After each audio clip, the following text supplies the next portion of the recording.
matagutlo, matagadlaw. Adunay mga panghitabo dito sa kauluhan, panghitabo sa gawa sa atong nasod, ug adunay mga panghitabo dinhi sa atong dapit. Mga panghitabo nga mao'y makapaikag sa katawhan, nga mabinantayon sa lakat ug dagan sa panahon karon.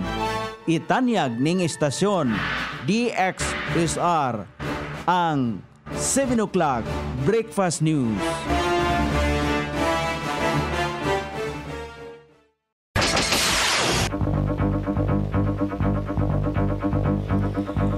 Higala, kumusta? May buntag Iligan, may buntag Mindanao, may buntag Pilipinas. Adlaw nga Miyerkules karon, pitsa 14 ni buwan sa Agosto ning tuiga 2024.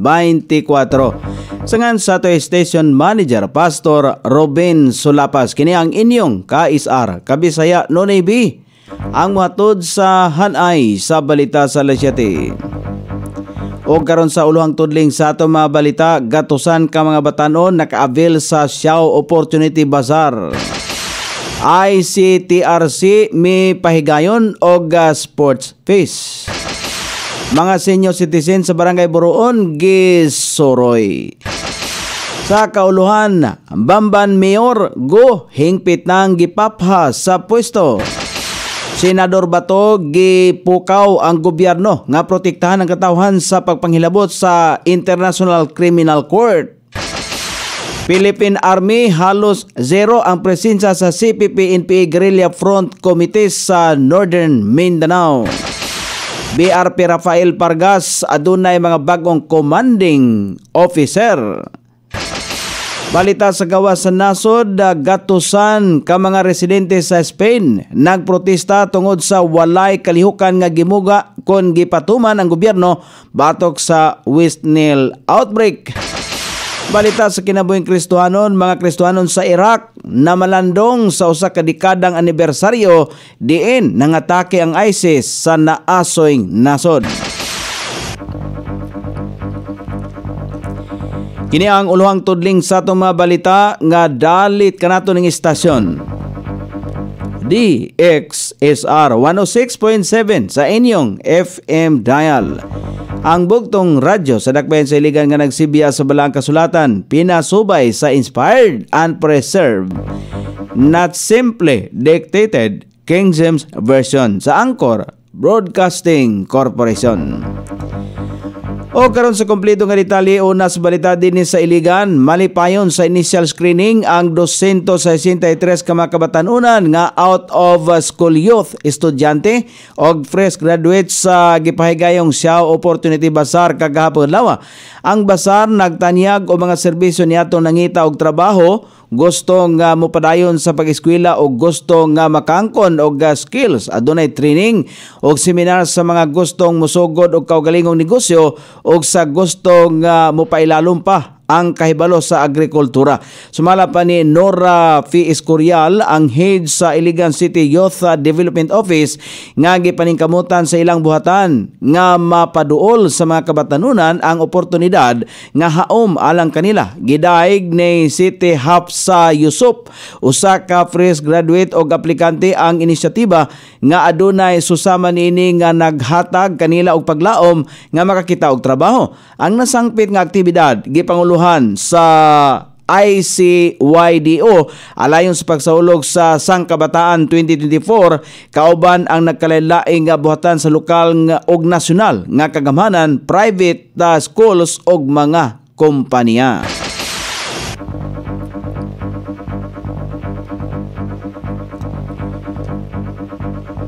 Nalingaw nga nagpakuha sa ilahang hulagway ang 41 ka mga senior citizen sa Barangay Buruon sa niaging adlaw. Kini pinagi sa Bulawanong Serbisyo Alagaran ang mga senior citizen diin. Gipasuroy sila sa mga libre nga mga lugar sa Misamis Oriental sama sa Lagingdingan Airport. Tinguha nini nga mahatagan o kahigayunan ang mga senior citizens nga malingaw pinagi sa pagsuroy aron nga maminusan ang kalaay, ingon man makabanding ang ilahang kaugalingon sa higalang mga senior. Giklaro usab ni Roy Bildad, ang chairman sa programa, nga walay gipili og tanan nga adunay kahigayunan nga makasuroy ang matag senior sa syudad. Ang libreng suroy sa mga senior citizens pagahimuon sa matag adlong Lunes, Miyerkules ug adlaw nga Biyernes. Ang proyekto sa water system ni Congressman Celso Regencia nagtumong sa paghatag og malungtarong pag-akses sa limpyo nga tubig alang sa komunidad pinagi sa pag-upgrade sa infrastruktura o pag-instalar sa mga modernong pasilidad aron nga matubag nga ang nagdako nga panginhanglan. Kini nga paningkamot nagpakita sa usa ka pagsalig sa pagpalambo sa panglawas sa publiko o pagpalambo sa kalidad sa kinabuhi sa mga residente dinhi sa Iligan.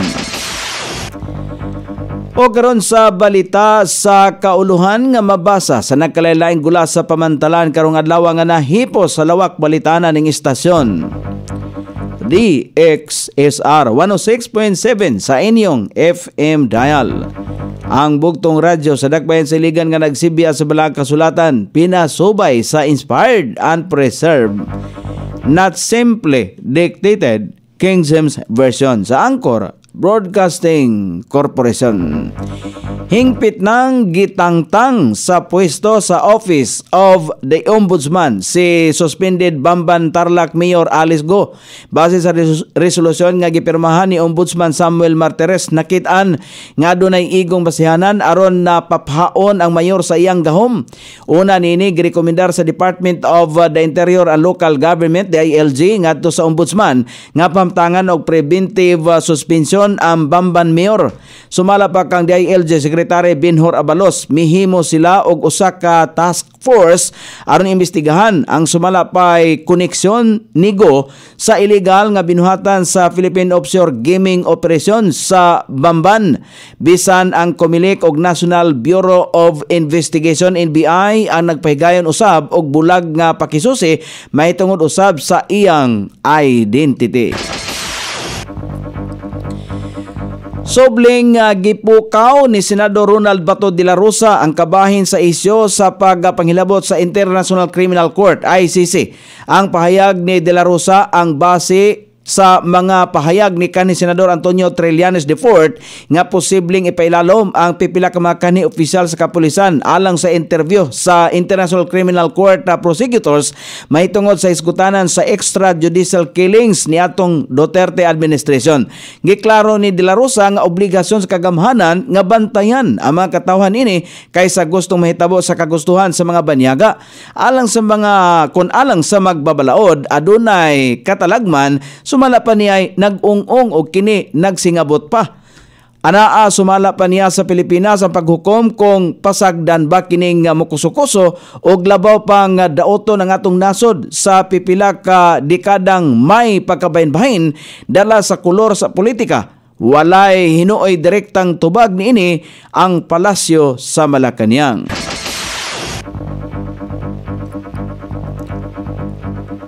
Makuha na sa 4th Infantry Division Philippine Army ang pagsilbing zero guerrilla front committee sa Communist Party of the Philippines nga gihuptan ang arm wing nga New People's Army sulod sa Area of Responsibility sa Northern Mindanao ug Caraga regions nining tuiga.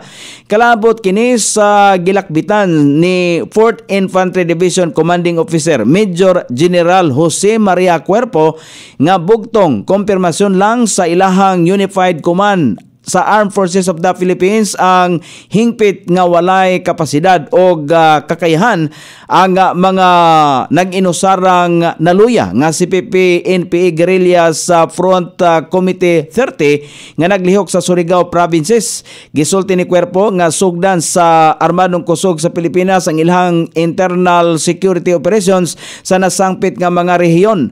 8 na ka-guerrilla front committees ang ilahang napabagsak sa bahin sa Mindanao. Kini mao ang hinungdan nga dili lungan sa ilahang tropa ang pagbungkag sa naluya nga guerrilla front committee 30 nga giila sa militar nga katapusang stronghold sa CPP-NPA dinhi sa rehiyon. Mahinumdumang gipahimangno sa Commander-in-Chief nga si Presidente Ferdinand Marcos Jr. nga kung mahimo maundang na sa hingpit ang kilusang armado nga dugay nang nakigbatok sa kagamhanan. Aduna nay bag-ong commanding officer ang BRP Rafael Pargas human sa installation ceremony nga gihimo sa Philippine Navy. Milingkod isip bag-ong commanding officer si Lieutenant Commander Christopher Belmonte og pagahulipan niini si kanhi commanding officer Lieutenant Commander Michael Andro Frias. Sila si Pargas og Belmonte ang susamang mga miyembro sa Philippine Military Academy maragtas class of 2007. Ang BRP Pargas mao ang isa sa mga floating assets sa Philippine Navy og anaa sa ilalom sa operational control sa Naval Task Force 71 sa Eastern Mindanao.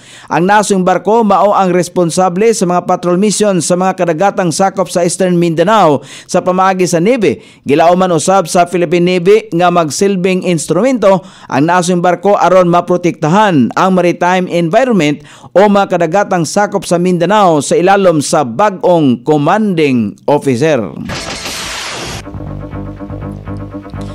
O karon sa balita sa gawa sa nasod, nagprotesta ang gatusan ka mga residente nga lumulupyo kilid sa Guadalquivir River sa Cebil, nasod sa Spain. Tungod kay walay gipatuman nga kalihukan ang gobyerno batok sa pagkuyanap sa West Nile virus. Gikataho nga ang West Nile virus mao ang nikuha sa duha ka kinabuhi sa mga lumulupyo sa Cebil Province. Sumala pa sa mga lumulupyo, nahimong ghost town ang isa sa mga dakbayan tungod sa init nga panahong nasinatian nini og sa kabuntagon og epekto sa naasing virus. Bisan pa man nga gikataho kining epidemic sa Espanya, sugod pa sa tuig 2003, wala pa'y tambal o bakuna ang naasoing virus. O karon sa balita sa kinabuhing Kristohanon, namalandong ang mga Kristohanon sa nasod sa Iraq dito sa Nineveh Plains sa nahitabong nga pagpangatake nga gihimo sa rebuilding grupo nga ISIS ngadto sa ilahang mga kabalayan. Niadtong tuig 2014, ang nasong usa ka dekada nga anibersaryo nagdalag kabag-uhan sa ilahang kinabuhi og sa pagpuyo sa mga Kristohanon sa nasod. Tungod sa pagpangatake sa ISIS, adunay mga kinabuhi, puloy-anan, gipanag-iyahan nga kabtangan og panginabuhian nila ang apektado usab. Bisan pa man nga wala nay ISIS sa nasod, ang mga Kristohanon nagkagamay og nakasinati gihapon sa mga pagpanglutos. O karon sa kahimtang sa pagbanabana sa dagan sa panahon, padayon makaapektar sa nasod nga Pilipinon ang hanging habagat. Ang severe tropical storm ana kini mahimutang sa gilayong 1895 km sa silangang kasagpang bahin sa extreme northern Luzon. Nagdala kini og gikusgon nga hangin nga 110 km mataguras ug adunay pagkuso-kuso nini nga 135 kilometros mataguras.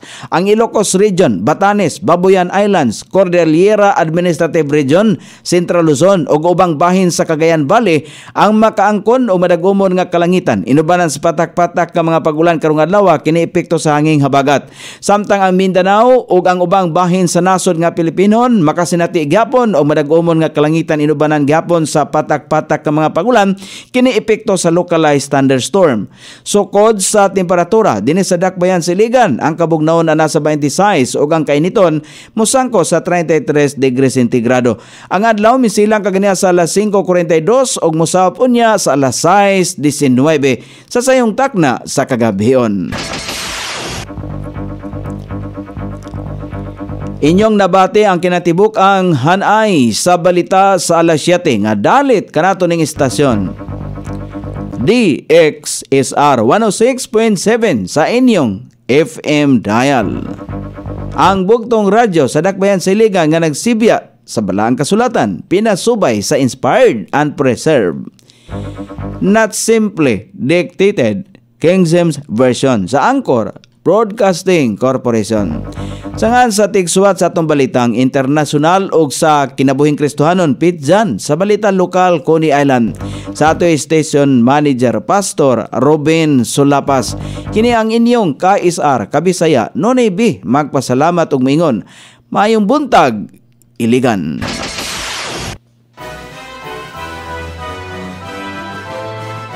Inyong nabati ang 7 o'clock breakfast news hangtod na usab og mga adlaw sa samang takna o sa samang istasyon.